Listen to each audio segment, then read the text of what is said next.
हमारा यहाँ मकसद क्या है?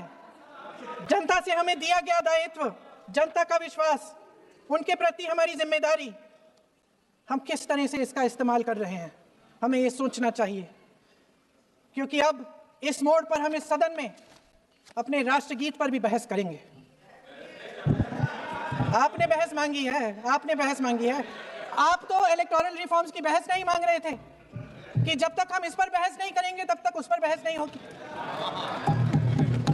इसकी वजह क्या है? हम आज यहाँ ये बहस क्यों कर रहे हैं? हमारा राष्ट्रगीत है, इस पर क्या बहस हो सकती है? हम ये बहस यहाँ आज दो वजहों से कर रहे हैं। पहला कि बंगाल का चुनाव आ रहा है, हमारे प्रधानमंत्री अपनी भूमिका निभाना चाहते हैं उसमें। और दूसरी वजह ये है, ये मकसद है, पुरानी मकसद इनकी, अध्यक्ष महोदय, कि जिन्होंने स्वतंत्रता की लड़ाई लड़ी, जिन्होंने देश के लिए बड़ी बड़ी कुर्बानियां दी, उन पर सरकार नए आरोप लादने का मौका चाहती है। देश का ध्यान फिर से जनता के ज्वलंत मुद्दों से भटकाना चाहती है। यही एक मकसद है आपका मकसद है कि हम फिर से उसी अतीत में मंडराते रहें, उसी की तरफ हम देखते रहें जो हो चुका है, जो बीत चुका है, क्योंकि ये सरकार वर्तमान और भविष्य की ओर देखना ही नहीं चाहती। वे इस काबिल ही नहीं रही। सच्चाई यह है अध्यक्ष महोदय कि आज मोदी जी वह प्रधानमंत्री नहीं रहे जो एक समय में थे।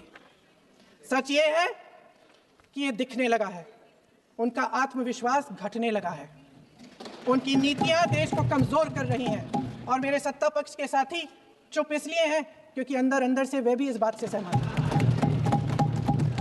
आज देश के लोग खुश नहीं हैं अध्यक्ष महोदय, परेशान हैं, तमाम समस्याओं से घिरे हुए हैं और उन समस्याओं का हल आप निकाल नहीं रहे हैं। हाँ ठीक है, उसका भी बोल लेंगे, समय आएगा तो उसका भी बोल लेंगे, बल्कि कल समय आ रहा है, चुनाव पे चर्चा होगी, उस पे भी बोलेंगे। अध्यक्ष महोदय, इनके भी अपने लोग दबी जबान में कहने लगे हैं कि सारी सत्ता को केंद्रित करने से देश का नुकसान हो रहा है।